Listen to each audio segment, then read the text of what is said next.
El centenario del asesinato de Eloy Alfaro.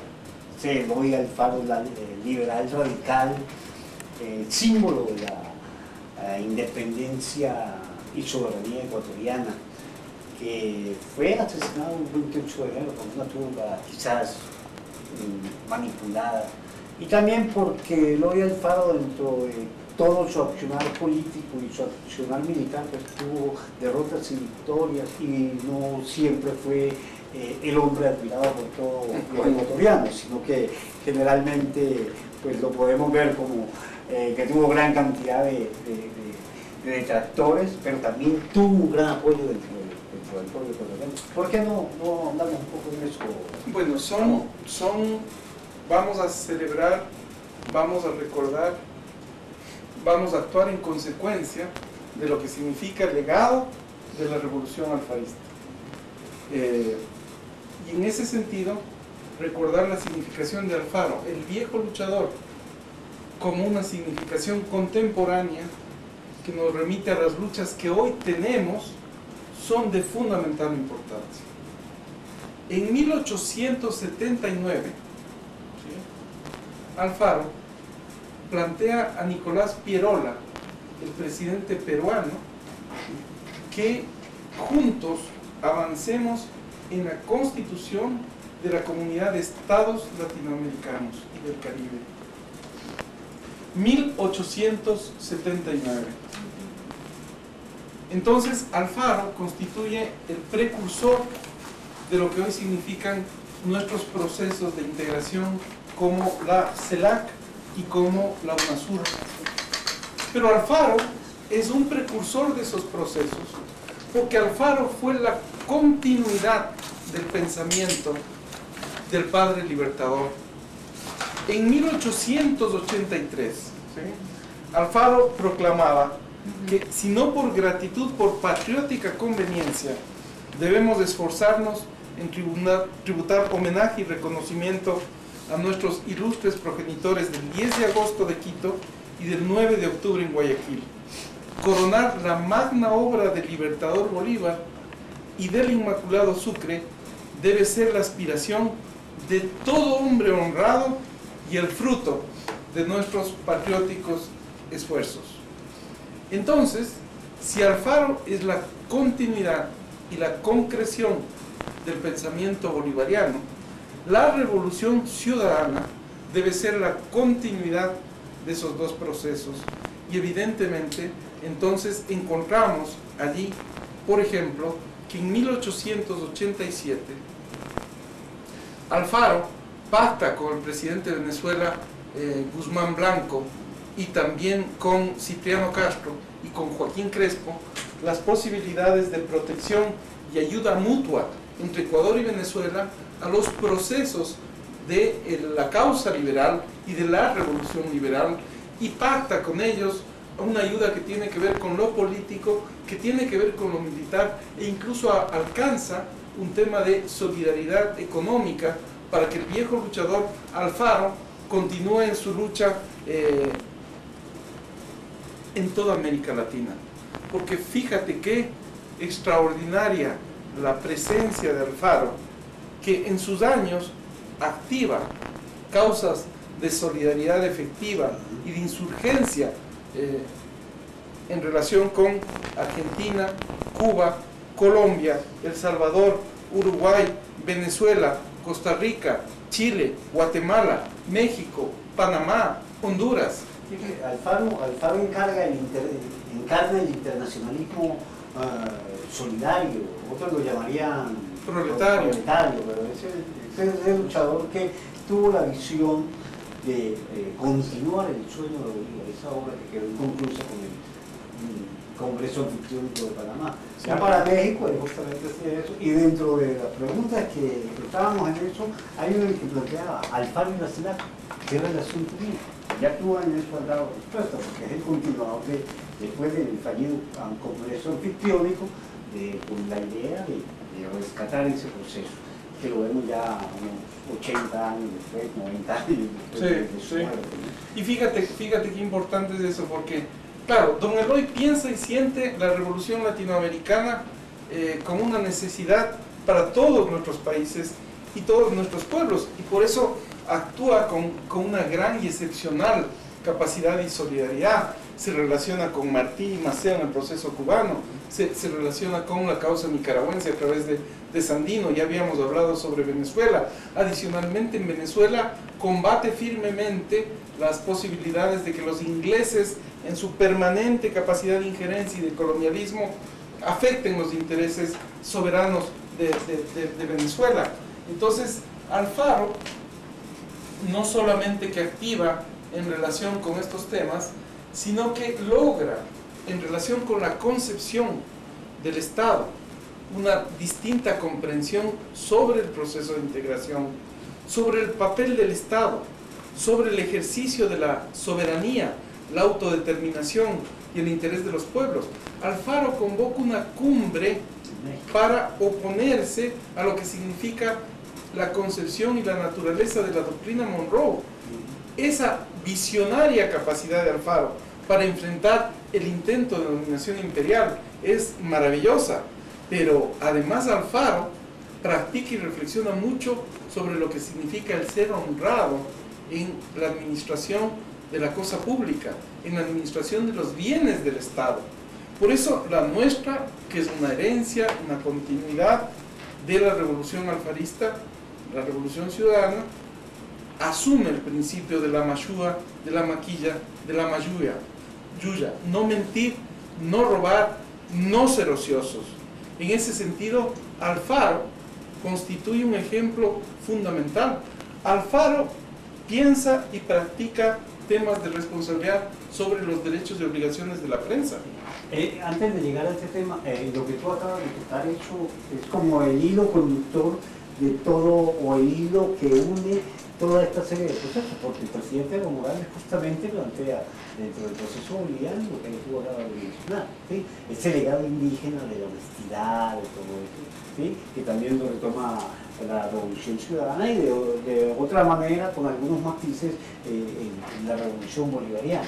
Sin duda. El rescate. Sin duda. Y por ejemplo, Alfaro piensa aspectos que nos siguen preocupando todavía: el desarrollo industrial, el desarrollo agrario, la concepción de un nuevo comercio exterior entre los pueblos. Fíjate qué premonitorio es Alfaro.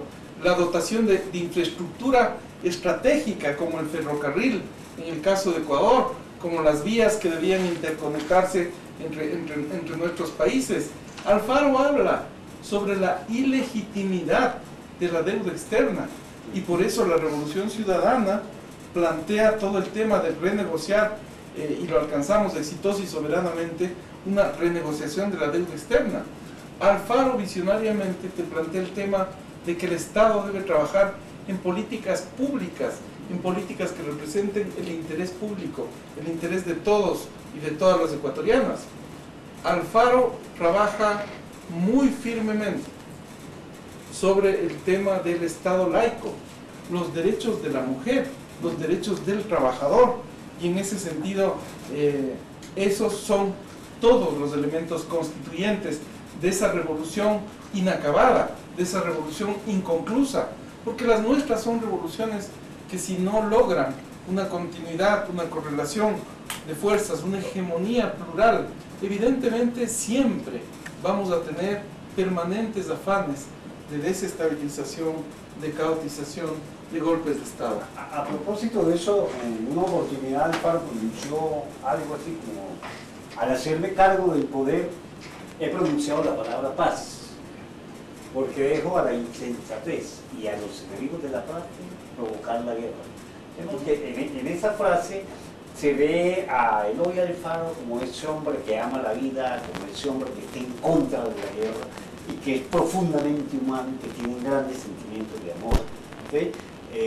Y nos acercamos más acá y entendemos por qué el Che plantea de lo que debe ser un revolucionario, que debe mover los verdaderos sentimientos de amor. Es decir, Alfaro en sí es esa expresión en una muy modesta opinión, es esa expresión del ser humano, ¿sí?, que ve a todos por igual, ¿sí?, que ve a todos con la misma posibilidad, y un acérrimo enemigo de la guerra, a pesar de que lo defenestaron por muchas cosas, que Sí, luchó sí, justamente sin duda, por seguridad de ellos. y que levantó su espada y que hizo la guerra para defender intereses, necesidades y derechos, ¿no? Fíjate qué importante es que, claro, Alfaro, algunos sectores le denominaron el general de las derrotas. Sí. Porque de muchas batallas Alfaro ganó, pero muy pocas. Hoy en la historia está ganando la batalla o la guerra verdadera, pero en su tiempo y en su momento, efectivamente, Alfaro fue un general de algunas derrotas. Vivió de muchas derrotas. Y cuando Alfaro reflexionaba sobre eso, decía que no hay que abatirse por nada, aunque el mundo se venga abajo, el hombre debe permanecer impasible y ser siempre superior a su propia desgracia. El grande es precisamente grande porque es favorecido por su mala suerte, a la cual combate victoriosamente. Fíjate, qué importancia la reflexión de Alfaro en ese tiempo histórico. Qué importante la reflexión que nuestro comandante presidente Hugo Chávez hace respecto de su proceso de retorno, citando a Nietzsche, en Así hablaba Zaratustra. Esa continuidad, esa capacidad, esa condición humana de gigantes, de colosos en nuestra historia, son las que necesitan nuestros pueblos para verse reflejados en ellos, en su voluntad de verdad, en su voluntad de vencer, en su voluntad de ser y de hacer. Esta característica entonces de Alfaro es una característica singular en la historia, pero además que tiene un tiempo y un momento especial para América Latina, que también hace parte de la edad de la tierra. Para nosotros, la paz y la democracia son factores de una nueva doctrina de seguridad y defensa de la América Latina y del Caribe.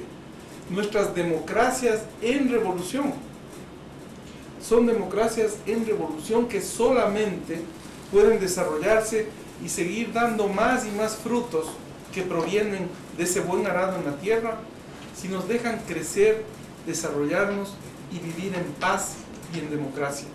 Hay una cosa que tú en el libro planteas, los orígenes del buen vivir, y lo que tú estás diciendo en este momento tiene una relación directa con eso, porque América Latina justamente es el territorio del continente para el buen vivir, porque tenemos todo lo que hay, biodiversidad, riquezas culturales, gastronómicas, de todo tipo, y que tenemos una gran potencia, es que hablamos un mismo idioma, nos entendemos en eso.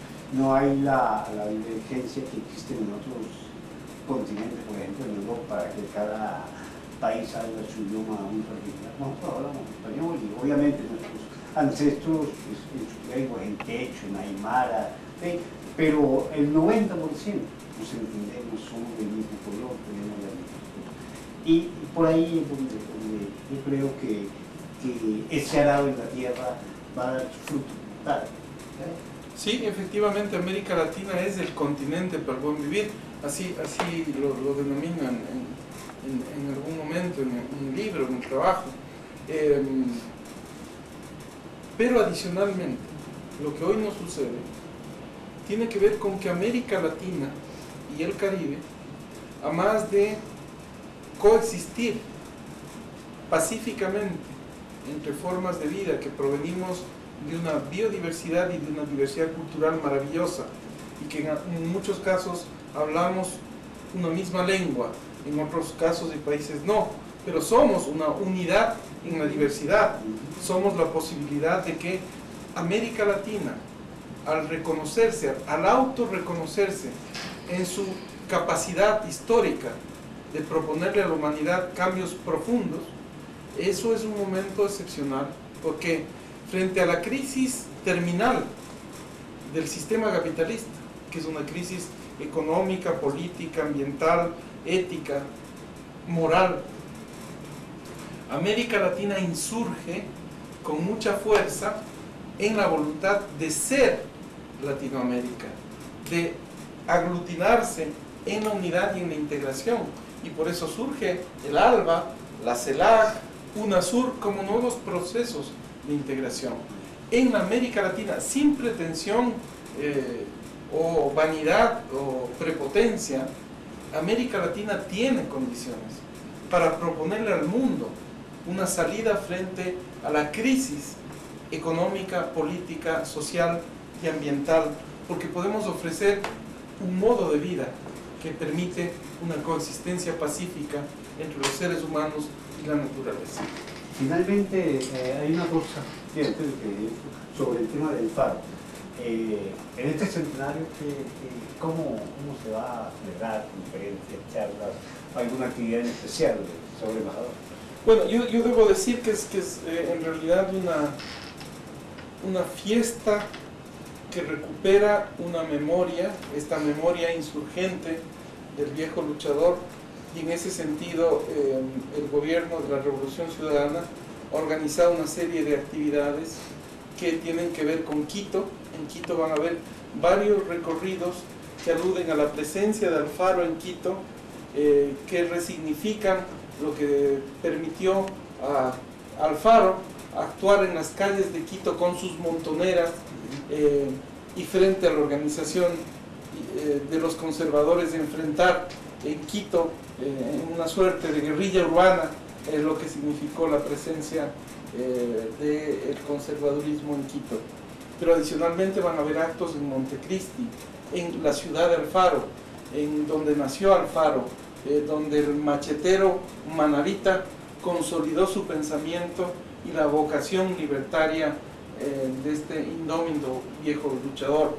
En ese sentido, en la ciudad donde nació la Asamblea Constituyente, en Montecristi, va a haber una celebración donde están invitados algunos de los cancilleres de América Latina y del Caribe, y obviamente va a estar el canciller venezolano, el canciller Maduro, que por reconocimiento al vínculo que tenemos va a ser el orador de orden en esa ceremonia que en Montecristi vamos a tener. Se han reeditado obras de Alfaro, se está promoviendo y difundiendo el pensamiento de Alfaro. Yo debo reconocer que este fue la primera compilación que en relación con el centenario de Alfaro aparece en Venezuela y en el Ecuador, donde se recopila un conjunto de aportes que en relación con el viejo luchador y su memoria insurgente hoy tenemos.